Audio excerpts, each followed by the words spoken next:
Bilal bin Rabah, nama yang menggema dalam sejarah Islam sebagai simbol keteguhan dan keberanian. Kisahnya menginspirasi siapa saja yang mendengarnya. Dari seorang budak yang tak berdaya hingga menjadi muazin pertama Rasulullah SAW. Perjalanan Bilal adalah bukti bahwa iman sejati mampu menembus batas keterbatasan. Namun jalan menuju kemuliaan itu tidaklah mudah. Bilal harus melewati siksaan demi siksaan yang menguji keteguhan hatinya. Di bawah terik matahari, tubuhnya yang lemah diseret di padang pasir, dadanya ditindih batu besar, dan cambuk-cambuk menyayat punggungnya. Semua itu hanya untuk satu alasan, keyakinannya pada kalimat tauhid, dan di tengah penderitaan itu, hanya satu kata yang terus ia ulang, Ahad, Ahad. Seruan yang kelak mengguncang Mekah dan mengantarkannya pada kehormatan yang abadi. Simak kisahnya hingga akhir, karena ini bukan sekadar sejarah, ini adalah kisah keteguhan iman yang menggetarkan hati. Assalamualaikum warahmatullahi wabarakatuh. Selamat datang di channel Nilnal Muna, tempat di mana kita belajar Islam dengan cara yang jelas, ringan dan mudah dipahami. Sebelum lanjut, jangan lupa dukung channel ini dengan like, subscribe, dan aktifkan lonceng notifikasi agar kamu tidak ketinggalan video terbaru kami. Bismillah, mari kita mulai.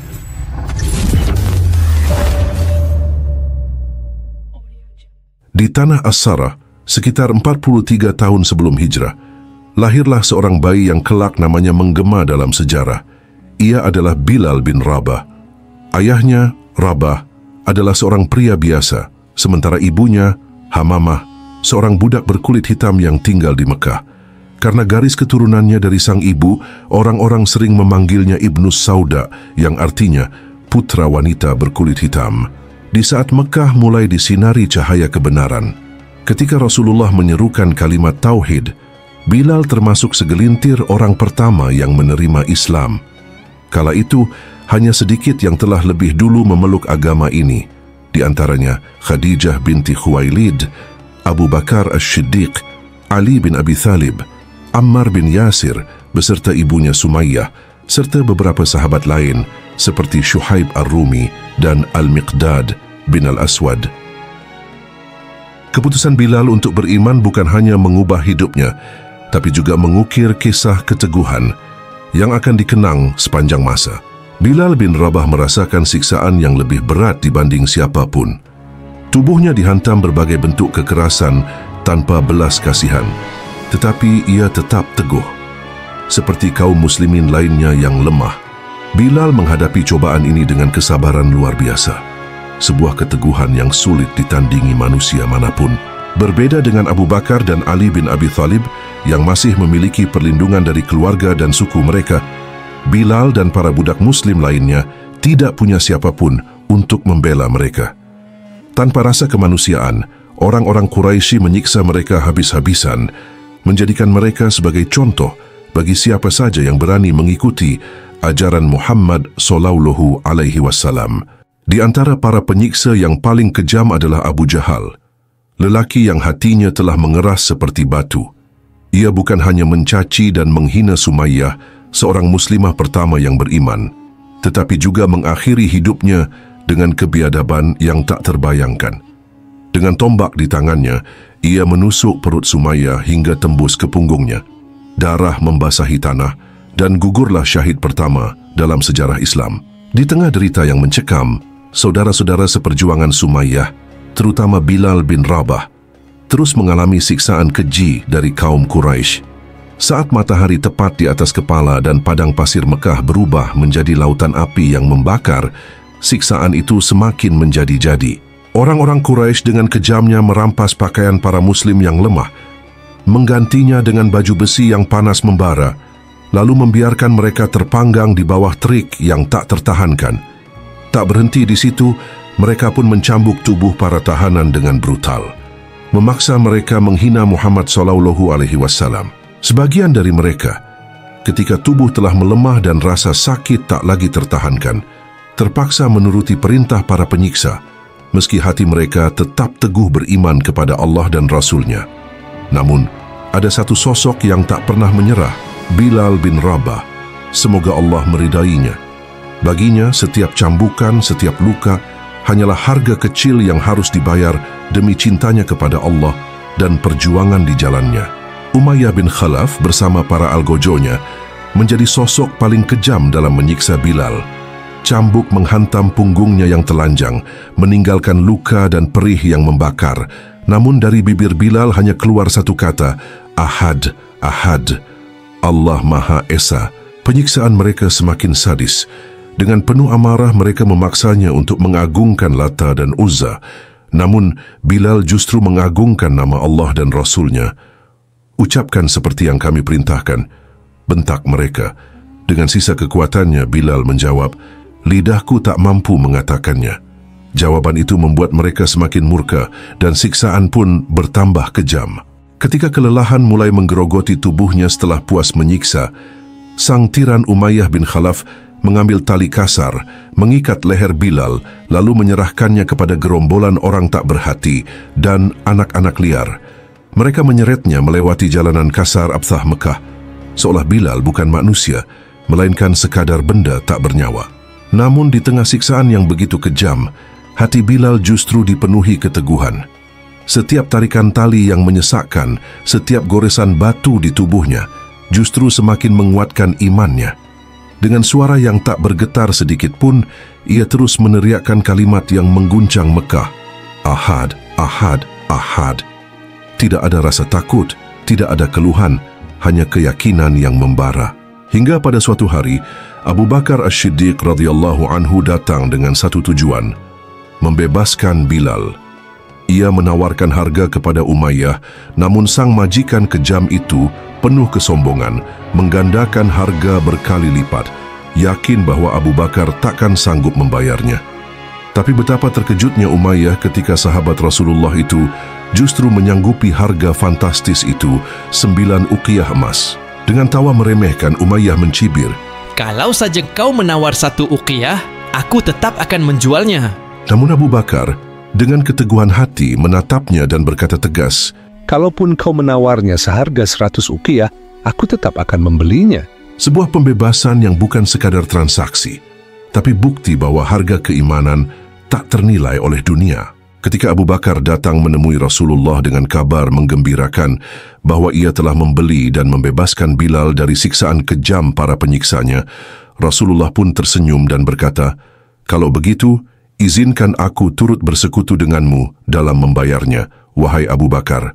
Namun dengan penuh ketulusan, Abu Bakar As-Siddiq radhiyallahu anhu menjawab, "Aku telah memerdekakannya sepenuhnya, wahai Rasulullah." Seiring waktu ketika Rasulullah mengizinkan para sahabatnya untuk berhijrah ke Madinah, Bilal radhiyallahu anhu termasuk di antara mereka yang segera meninggalkan Mekah demi menjemput kebebasan dan iman yang lebih kokoh. Di kota yang baru ini, Bilal tinggal satu rumah dengan Abu Bakar dan Amir bin Fihr. Namun takdir menguji mereka dengan penyakit demam yang menyerang penduduk Madinah kala itu. Meski tubuhnya lemah dan panas menyerang, Bilal tetap menunjukkan ketegaran hatinya. Saat demamnya mereda, ia melantunkan gurindam kerinduan dengan suara khasnya yang jernih, mengungkapkan rasa rindu yang mendalam pada tanah kelahirannya. "Duhai malangnya aku, akankah suatu malam nanti aku bermalam di Fah dikelilingi pohon Idkhir dan Jalil? Akankah suatu hari nanti aku minum air Mijannah? Akankah aku melihat lagi pegunungan Syamah dan Thafil?" Tak mengherankan jika Bilal begitu merindukan Mekah, tanah kelahirannya yang penuh kenangan. Lembah-lembah dan pegunungan di sana bukan sekadar tempat berpijak, tetapi saksi bisu atas perjuangannya mempertahankan iman. Di sanalah ia merasakan manisnya keimanan, meski harus menanggung siksaan yang pedih demi meraih ridha Allah. Di sanalah ia memenangkan pertarungan melawan hawa nafsu dan tipu daya setan. Kini di Madinah, Bilal menjalani hidup yang lebih tenang, jauh dari cengkraman kaum Quraisy yang dulu menyiksanya. Namun, ketenangan itu bukan alasan untuk berleha-leha. Ia mengabdikan seluruh dirinya untuk satu hal yang paling berharga, menyertai Rasulullah. Kemanapun Nabi melangkah, di sanalah Bilal berada, setia, penuh cinta, dan selalu siap melayani kekasih Allah. Selalu bersamanya saat salat, maupun ketika pergi untuk berjihad. Kebersamaannya dengan Rasulullah Shallallahu Alaihi Wasallam ibarat bayangan yang tidak pernah lepas dari pemiliknya. Setelah Masjid Nabawi berdiri kokoh di Madinah dan azan resmi ditetapkan sebagai panggilan salat, Rasulullah memilih Bilal bin Rabah sebagai muazzin pertama dalam sejarah Islam. Suaranya yang lantang menggema menyeru umat untuk bersujud kepada Allah. Setiap kali azan berkumandang, Bilal tak hanya berhenti di situ. Ia berdiri tegak di depan rumah Rasulullah, menyeru dengan penuh semangat, "Hayya 'alash shalah, hayya 'alal falah," mengajak umat menuju kemenangan sejati. Dan begitu Rasulullah keluar, tanpa ragu, Bilal segera melantunkan iqamat. Suatu hari Najasyi, Raja Habasyah, mengirimkan hadiah istimewa kepada Rasulullah, 3 tombak pendek yang termasuk benda paling berharga miliknya. Rasulullah mengambil 1 tombak untuk dirinya, sementara 2 lainnya diberikan kepada Ali bin Abi Thalib dan Umar bin Khattab. Namun tak berselang lama, beliau justru menyerahkan tombaknya kepada Bilal bin Rabah. Sejak saat itu, tombak tersebut menjadi bagian tak terpisahkan dari Bilal. Setiap kali tiba solat Id, baik Idul Fitri maupun Idul Adha, serta dalam solat istisqa, Bilal selalu membawanya. Bahkan, saat Rasulullah melaksanakan solat di luar masjid, Bilal lah yang menancapkan tombak itu sebagai penanda arah kiblat. Kesetiaan Bilal pun terbukti di medan perang. Ia turut serta dalam perang Badar, menjadi saksi bagaimana Allah menepati janjinya dengan memberi kemenangan kepada kaum muslimin. Dengan matanya sendiri, ia melihat bagaimana para pemuka Quraisy, orang-orang yang dulu menyiksanya tanpa belas kasihan, tumbang di hadapan pedang pasukan Islam. Abu Jahal, Umayyah bin Khalaf, dan para tiran Mekah lainnya terkapar bersimbah darah, merasakan balasan dari kezaliman yang mereka perbuat. Bagi Bilal, hari itu bukan sekadar kemenangan di medan perang, tapi juga pembebasan dari belenggu kelam masa lalu. Ketika Rasulullah menaklukkan Mekah, beliau berjalan gagah di barisan terdepan pasukan hijaunya. Di sampingnya, sosok yang suaranya pernah mengguncang langit Mekah kini melangkah penuh kehormatan, Bilal bin Rabah. Saat tiba di Ka'bah, Rasulullah hanya mengajak 3 orang untuk masuk bersamanya. Utsman bin Thalha, sang pemegang kunci Ka'bah, Usamah bin Zaid, dan Bilal bin Rabah, muazzin yang selalu setia menyerukan seruan tauhid. Ketika waktu zuhur tiba, ribuan pasang mata tertuju pada Rasulullah. Di antara mereka ada orang-orang Quraisy yang baru saja memeluk Islam, ada yang dengan keikhlasan, ada pula yang masih ragu. Dalam momen bersejarah itu, Rasulullah memanggil Bilal. Dengan penuh takzim, beliau memerintahkannya untuk naik ke atap Ka'bah dan menyerukan kalimat tauhid dari sana. Tanpa ragu, Bilal menaati panggilan itu. Suaranya yang lantang dan jernih menggetarkan udara Mekah, menandai kemenangan Islam yang hakiki. Ribuan pasang mata tertuju padanya, dan ribuan lidah serentak mengikuti lantunan azan yang menggema di udara. Suara Bilal bin Rabah memenuhi setiap sudut kota, menyentuh hati orang-orang beriman, sementara di sisi lain, mereka yang hatinya dipenuhi kesombongan dan kekufuran, merasakan bara kedengkian yang membakar dada. Hasad mereka begitu besar, seolah-olah kehormatan mereka tercabik-cabik oleh kenyataan yang tak bisa mereka terima. Saat azan yang dikumandangkan Bilal sampai pada kalimat, "Asyhadu anna Muhammadan Rasulullahi," aku bersaksi bahwa Muhammad adalah utusan Allah. Beberapa orang Quraisy yang masih diliputi kebencian tak mampu menyembunyikan kegelisahan mereka. Juwairiyah binti Abu Jahal bergumam dengan nada getir, Allah benar-benar telah mengangkat derajatmu, Bilal. Kami memang tetap akan salat, tapi demi Allah, kami tak bisa mencintai orang yang telah membunuh keluarga kami. Dalam hatinya, ia mengenang sang ayah yang tewas dalam perang Badar. Di sisi lain, Khalid bin Usaid berkata, "Aku bersyukur kepada Allah yang telah memuliakan ayahku dengan tidak menyaksikan peristiwa hari ini." Kebetulan ayahnya meninggal sehari sebelum Rasulullah Shallallahu Alaihi Wasallam masuk ke kota Mekah. Sementara Al-Harits bin Hisham berkata, Sungguh malang nasibku. Mengapa aku tidak mati saja sebelum melihat Bilal naik ke atas Ka'bah? Sementara Abu Sufyan yang berada dekat mereka hanya berkata, Aku tidak mengatakan apapun, karena kalau aku membuat pernyataan, walau hanya 1 kalimat, maka pasti akan sampai kepada Muhammad bin Abdullah. Mereka menyaksikan kenyataan yang tak pernah mereka bayangkan. Seorang mantan budak yang dulu mereka hina, kini berdiri di puncak kehormatan. Namun, keimanan Bilal jauh lebih tinggi daripada kedengkian mereka. Bilal bin Rabah tetap menjadi muazin utama selama Rasulullah masih hidup. Suaranya yang dahulu lantang menyerukan "Ahad, Ahad" di tengah siksaan yang kejam adalah suara yang sangat disukai oleh Rasulullah SAW. Namun saat Rasulullah SAW mengembuskan napas terakhir, dunia seakan berhenti bagi Bilal. Ketika waktu salat tiba, ia berdiri untuk mengumandangkan azan seperti biasa. Tapi begitu sampai pada kalimat "Asyhadu anna Muhammadar Rasulullah", suaranya mendadak tercekat. Hatinya yang hancur tak sanggup melanjutkan. Seketika tangis pecah dari seluruh kaum muslimin yang hadir.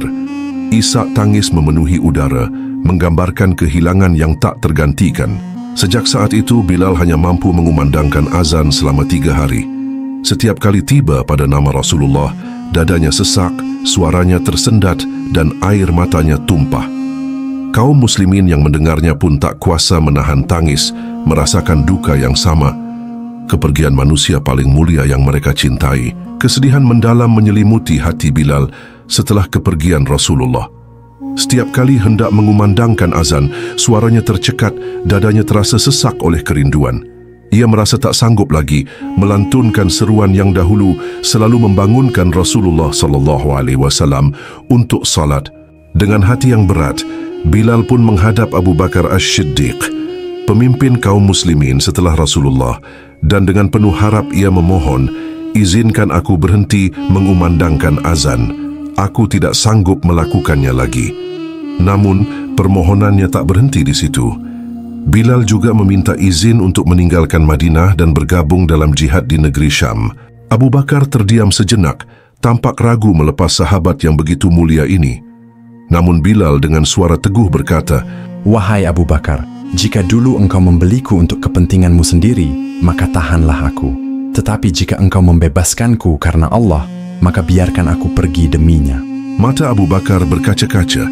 Dengan penuh keikhlasan ia menjawab, "Demi Allah, aku membelimu karenanya, dan aku memerdekakanmu juga karenanya."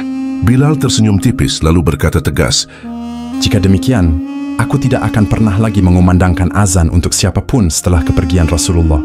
Abu Bakar akhirnya mengizinkannya. Dengan langkah mantap, Bilal meninggalkan Madinah bersama pasukan Muslim pertama yang dikirim Abu Bakar ke Syam. Ia menetap di Daraya dekat Damaskus dan menepati janjinya, tidak pernah lagi mengumandangkan azan. Hingga suatu hari saat Umar ibnul Khattab datang ke Syam dan bertemu kembali dengan Bilal setelah sekian lama berpisah. Umar bin Khattab begitu merindukan Bilal dan menaruh hormat yang luar biasa kepadanya. Saking besarnya rasa hormat itu, setiap kali seseorang menyebut nama Abu Bakar As-Siddiq di hadapannya, Umar selalu menimpali dengan penuh takzim. Abu Bakar adalah tuan kita, dan dia telah memerdekakan tuan kita, merujuk kepada Bilal yang mulia. Dalam sebuah pertemuan yang penuh kehangatan, para sahabat yang hadir mendesak Bilal untuk kembali mengumandangkan azan di hadapan Amirul Mukminin, Umar bin Khattab. Dan ketika suara lantang Bilal menggema untuk pertama kalinya setelah sekian lama, kenangan pun menyeruak. Umar yang dikenal tegar tak kuasa menahan tangisnya. Isak tangisnya pecah, disusul oleh para sahabat lainnya. Mereka menangis tersedu-sedu, hingga janggut mereka basah oleh air mata. Suara Bilal seolah membawa mereka kembali ke masa-masa indah di Madinah, ketika Rasulullah SAW masih bersama mereka. Bilal sang pengumandang seruan langit, kemudian menetap di Damaskus hingga akhir hayatnya, meninggalkan jejak cinta dan keteguhan iman yang tak terlupakan.